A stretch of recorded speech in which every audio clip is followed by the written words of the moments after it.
Hello students, good morning to all of you. मैं आपकी Hindi teacher आप सभी का फिर से एक बार हिंदी की क्लास में स्वागत करती हूँ।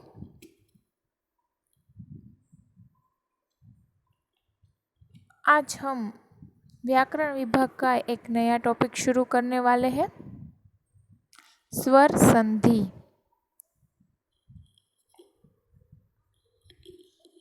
हमने व्याकरण में कई टॉपिक पढ़ लिए हैं, जैसे कि कहावतें, मुहावरे, स्वर संधि आज हम पढ़ने वाले हैं।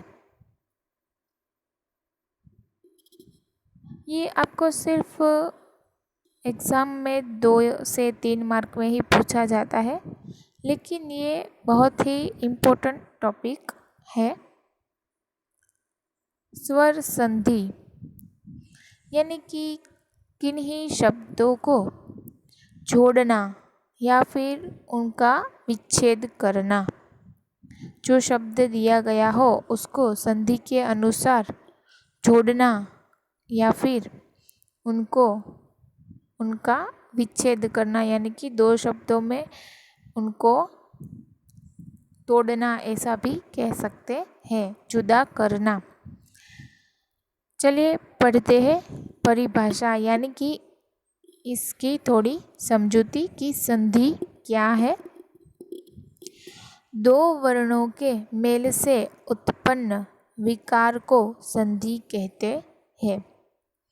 2 वर्णों के मेल से यानी कि 2 वर्णों के, 2 शब्दों के, जो शब्द यहाँ पर दिए गए होते हैं उनके मेल से, यानी कि जो वो 2 शब्द है वो अपने आप में मेल बिठाते हैं, तो उससे जो विकार उत्पन्न होता है, यानी कि कोई अर्थ, कोई उसका मतलब उत्पन्न होता है, तो उसे संधि कहते हैं। संधि का शाब्दिक अर्थ है मेल या समझौता। देखिए, संधि को हम शाब्दिक अर्थ में रूपांतरित करें तो उसका अर्थ होता है मेल, यानी कि संधि करने पर 2 शब्दों को मिलाने पर जो मेल खाता है, जो कोई अर्थ में रूपांतरित होता है, उसे संधि कहते हैं। जब 2 वर्णों का मिलन अत्यंत निकटता के कारण होता है, तब उनमें कोई न कोई परिवर्तन होता है और वही परिवर्तन संधि के नाम से जाना जाता है। देखिए, जब कोई 2 शब्द वो अपने आप में कहीं ना कहीं निकट होते हैं, यानी कि वो दोनों शब्द अपने आप से कहीं ना कहीं जुड़े होते हैं, तो उनमें कोई ना कोई परिवर्तन होता है। देखिए, जब 2 शब्द है उसको जोड़ने से कोई परिवर्तन आता है, कोई अलग ही मतलब निकलता है, तो उसे, इस परिवर्तन को संधि के नाम से जाना जाता है। यहाँ पर एक बेहतरीन उदाहरण दिया गया है, जैसे कि हिम प्लस आलय। हिम में से जो स्वर है वो अ है और आलय का स्वर है आ, तो अ प्लस आ, उसका जो स्वर निकल के आता है वह आ है। इसीलिए हिम में से अ और आलय में से आ, ऐसे जो अ प्लस आ निकलता है वह आ है, आप सब देख सकते हैं। इस आ को जोड़ने से जो शब्द बनता है वह बनता है हिमालय, और हिमालय का मतलब भी निकलता है, यानी कि ये कोई व्यर्थ शब्द नहीं बनता। हिम का मतलब है बर्फ, आलय का मतलब है पर्वत। ये दोनों शब्दों का भी कोई ना कोई मतलब निकलता है और ये अपने आप से कहीं ना कहीं अत्यंत निकट है, यानी कि जुड़े हुए हैं और इसकी संधि बिठाने से हिमालय शब्द बनता है और ये शब्द का भी अर्थ निकलता है। देखिए यहाँ पर संधि के भेद हमें आपके स्टैंडर्ड 9 में संधि के भेद है वह 3 दिए गए हैं, स्वर संधि, व्यंजन संधि और विसर्ग संधि। लेकिन हम यहाँ पर सिर्फ स्वर संधि के बारे में ही पढ़ाई करेंगे। आपको स्टैंडर्ड 9 में व्याकरण में सिर्फ स्वर संधि ही दी गई है। देखते हैं स्वर संधि। स्वर वर्ण के साथ स्वर वर्ण के मेल से जो विकार उत्पन्न होता है उसे स्वर संधि कहते हैं। देखिए स्वर वर्ण यानी कि जो स्वर होते हैं, आप सबको मालूम ही होगा स्वर कौन कौन से हैं। अ, आ, ई, ऐ, उ, रू, अम, अह। ये जो वर्ण है वो सब स्वर के वर्ण है। तो जो स्वर के वर्ण के साथ कोई दूसरा स्वर का वर्ण मेल खाता हो और उससे जो कोई विकार उत्पन्न होता है यानी कि कोई अर्थ उत्पन्न होता है तो उसे स्वर संधि कहते हैं। जैसे कि यहाँ पर उदाहरण दिया गया है, अभि प्लस इष्ट इज इक्वल टू अभिष्ट। देखिए इस अभि में जो स्वर वर्ण है वो ई है और जो इष्ट है उसमें भी ई ही स्वर वर्ण निकलता है। तो यहाँ दोनों ई को मिलाकर हमें ई प्राप्त होता है, अभीष्ट। ये यहाँ पर स्वर संधि का उदाहरण दिया है। स्वर संधि के 5 प्रकार हैं। दीर्घ स्वर संधि, गुण स्वर संधि, वृद्धि स्वर संधि, यण स्वर संधि और ययादि स्वर संधि। हमें इसी 5 प्रकार को पढ़ना है। पहला प्रकार देखते हैं, दीर्घ स्वर संधि। दीर्घ स्वर संधि उसके उदाहरण नीचे दिए गए हैं, हमें उनको ध्यान से पढ़ना है।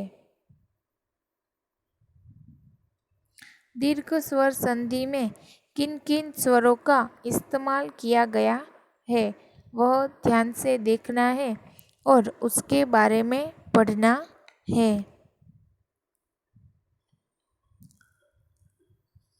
देखिए यहाँ पर अ प्लस अ इज इक्वल टू आ निकलता है, यानी कि जब कोई दो शब्द हो उसमें अ और अ मिलता है तो उसका आ बन जाता है।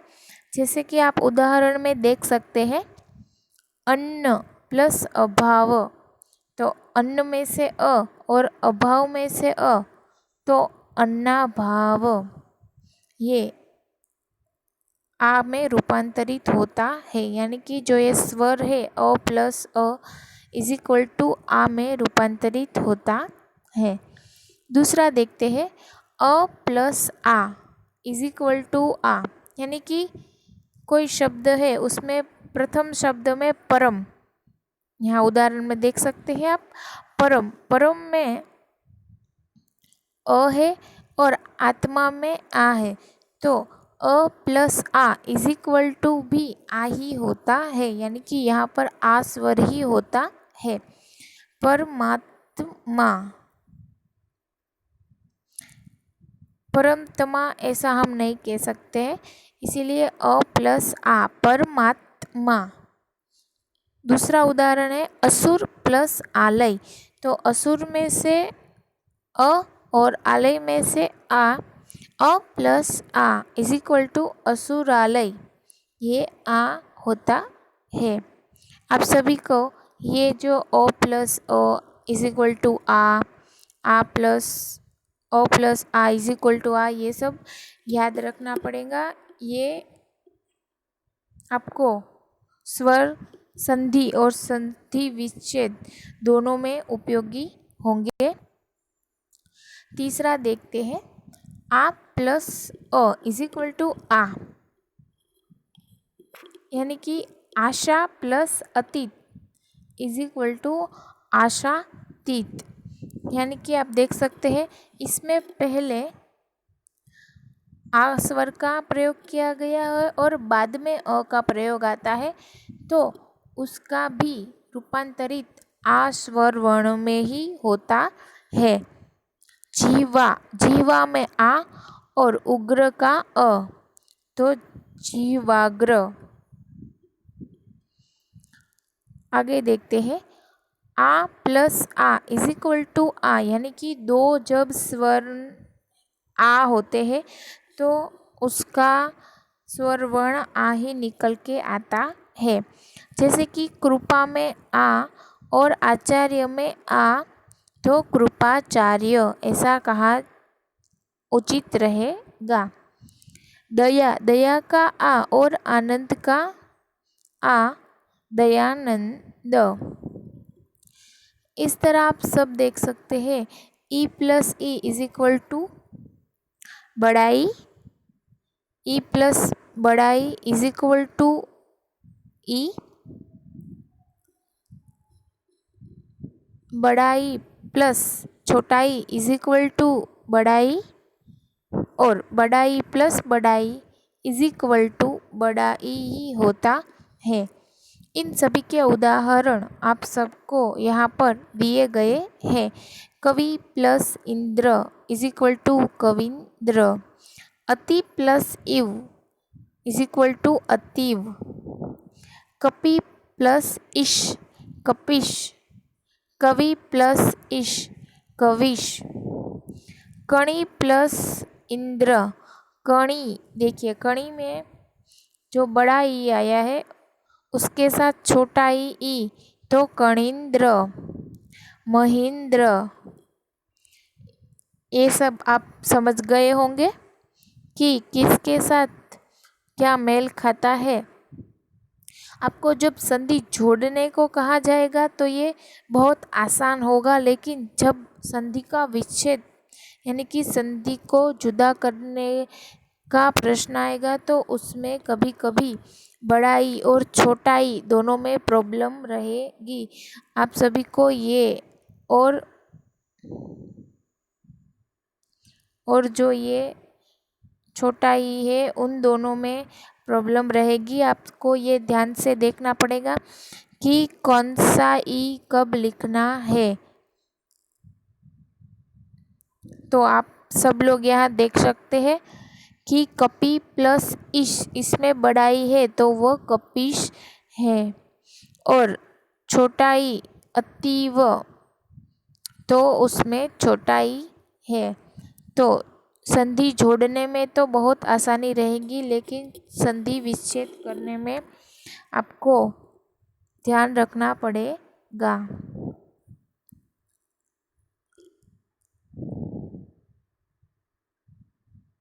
आप सबको एक हिंट देना चाहूँगी कि जिस शब्द में इस, कविस, कपीस, पृथ्वीस, जानकीस, ये जो श वाले शब्द है उस सभी में बड़े ई का इस्तेमाल किया गया है, और इंद्र, इव ऐसे जो छोटे छोटे शब्द है उसमें छोटे ई का इस्तेमाल किया गया है।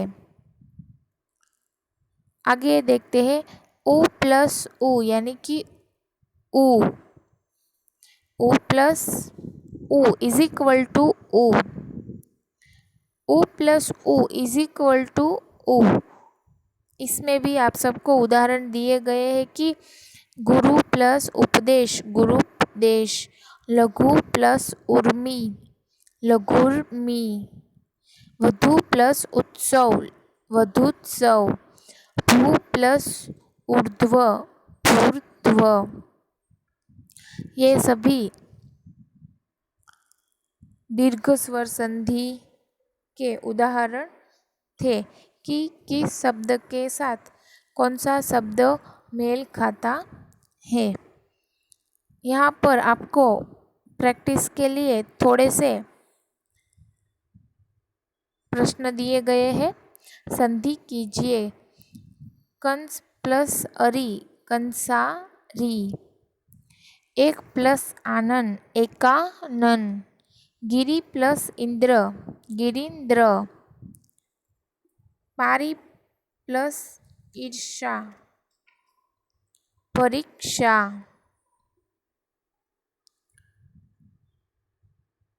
नाड़ी प्लस ईश्वर नाडीश्वर।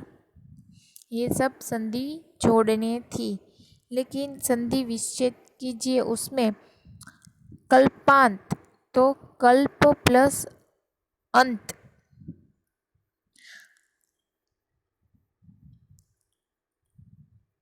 देखिए यहाँ पर आपको ये बात जानने को मिलेगी कि कल्प में से अ और अंत में से अ यानी कि अ प्लस अ इज इक्वल टू आ आता है। इसीलिए यहाँ पर आप कल्प प्लस आनंत ऐसा नहीं लिख सकते, ये लिखना गलत रहेगा। कल्प प्लस आनंत ऐसे संधि विच्छेद नहीं की जा सकती, ये गलत रहेगा। यहाँ पर ये नियम लागू पड़ेगा। अ प्लस अ इज इक्वल टू आ।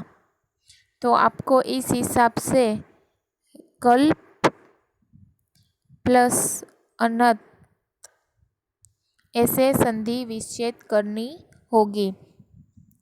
भाषांतर तो भाषा प्लस अंतर ये उसका संधि विच्छेद होगा। विद्यालय विद्या प्लस आलय। देखिए यहाँ पर आप विद्या प्लस अलय नहीं लिख सकते, विद्यालय विद्या प्लस आलय। मुनीश मुनि प्लस ईश।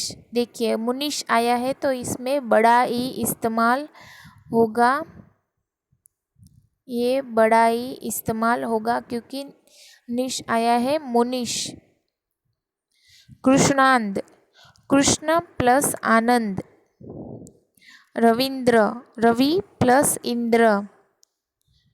देखिए इंद्र वाला आया है तो इसमें आप लोगों को रवि प्लस इंद्र छोटा ई इस्तेमाल करना होगा। रजनीश उसके बाद का उदाहरण भी देख सकते हैं कि रज प्लस रजनीश यानी कि रजनी प्लस बड़ा ई इश रजनीश। अब आप लोग अच्छी तरीके से समझ गए होंगे मैं आपको क्या कहना चाह रही हूँ। ये आपका पहला प्रकार था। अब दूसरा प्रकार देखेंगे।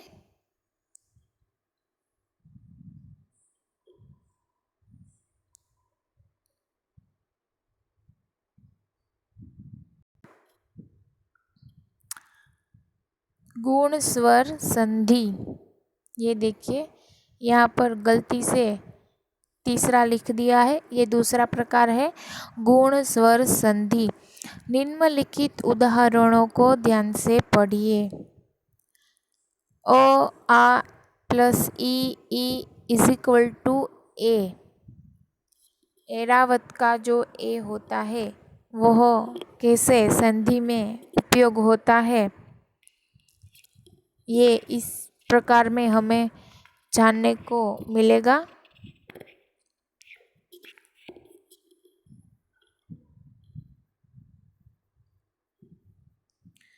अ आ इसके साथ अगर हम ई और बड़ा ई इसको जोड़ ले तो उसका ए हो बनेगा। ऐसा नियम यहाँ पर लागू होता है कि अ के साथ ई को जोड़ ले तो जो एरावत का ए है वह स्वर संधि में मिलेगा। एक उदाहरण देखते हैं। देव प्लस इंद्र, देव में ओ स्वर है और इंद्र में ई, उसका होता है देवेंद्र। देखिए देवेंद्र, ये बोलने पर ही जो ए का इस्तेमाल होता है वह यहाँ पर दिया गया है। उदाहरण में व से ए का संयोग होने पर देवेंद्र और दोनों खंडों का मिलने पर देवेंद्र बना। देखिए यहाँ पर अ और ई ये दोनों स्वर को मिलाकर ए का संयोग होता है। इसके अन्य उदाहरण दिए गए हैं। सूर प्लस इंद्र, सुरेंद्र। ईश्वर प्लस इच्छा, ओ प्लस ई इज इक्वल टू ईश्वरेच्छा। ईश्वरेच्छा, रे में भी ए का जो स्वर है उसका अनुभव होता है। जीत प्लस इंद्रिय इज इक्वल टू जितेंद्रिय। उप प्लस इच्छा, उपेक्षा।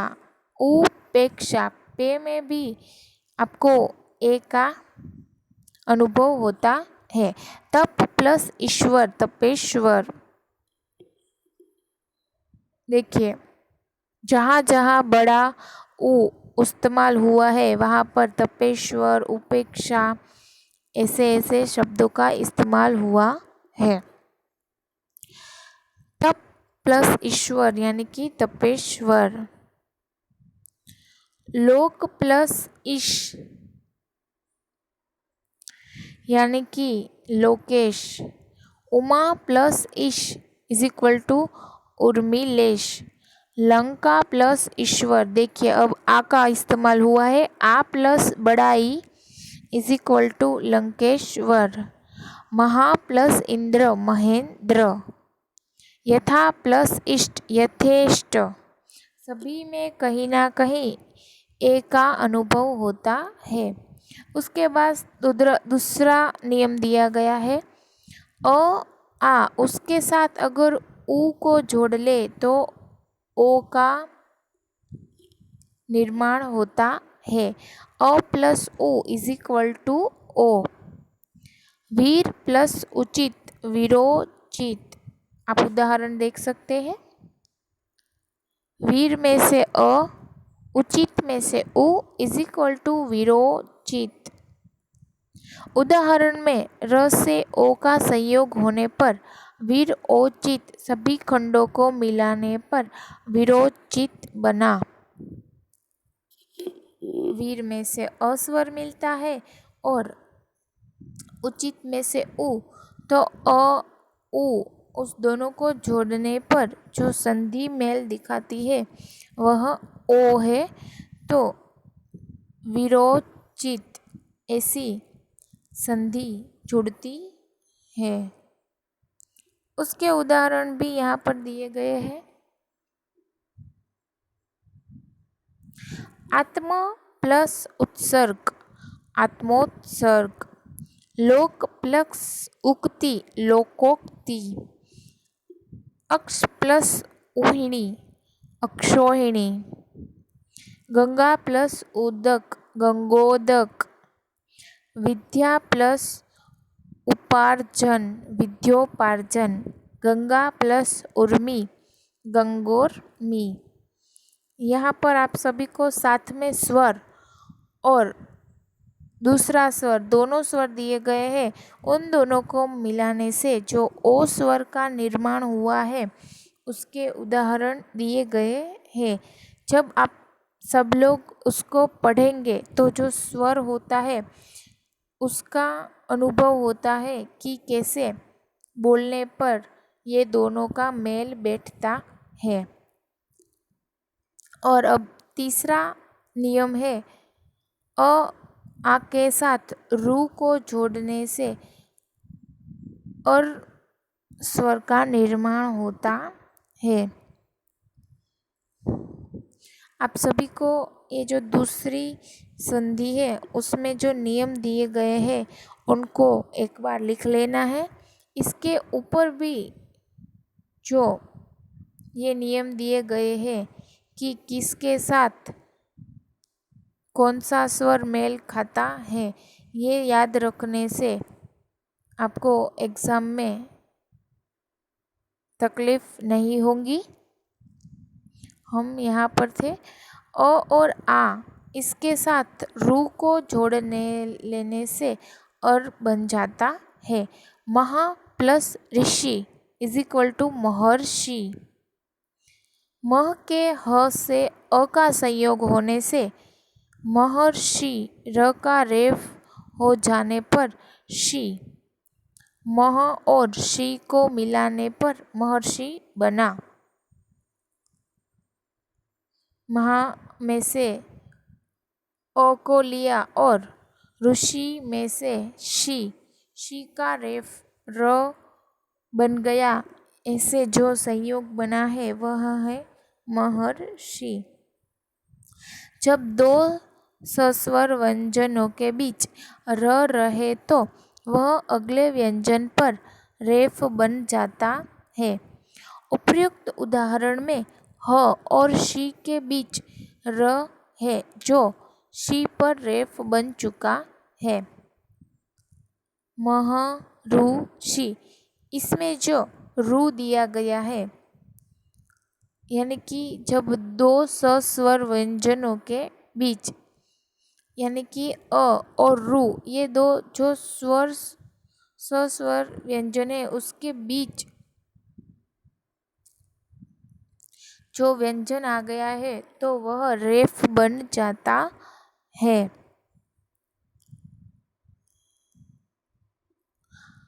और ये रेफ है उसी से और महर्षि ये शब्द का निर्माण हुआ है। अन्य उदाहरण दिए गए हैं। देव प्लस ऋषि यानी कि देवर्षि, ब्रह्म प्लस ऋषि ब्रह्म ऋषि, राजा प्लस ऋषि राजश्री।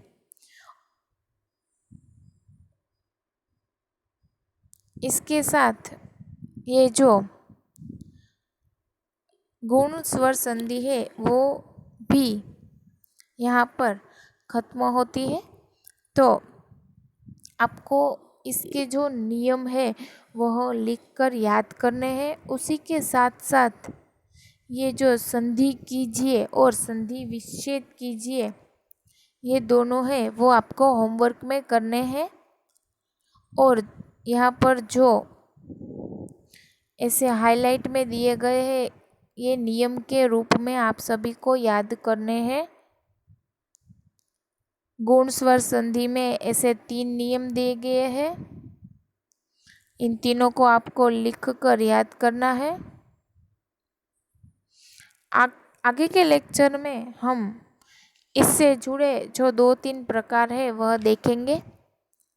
अभी के लिए इतना। आप सभी को इस नियम को अच्छे से याद करके अपनी फेयरबुक में नोट डाउन करना है और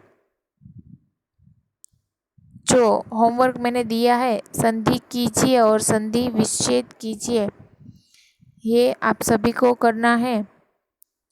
देखिए, पहले संधि कीजिए और उसके बाद संधि विच्छेद कीजिए। ये दोनों आपको होमवर्क में करने हैं। Thank you so much.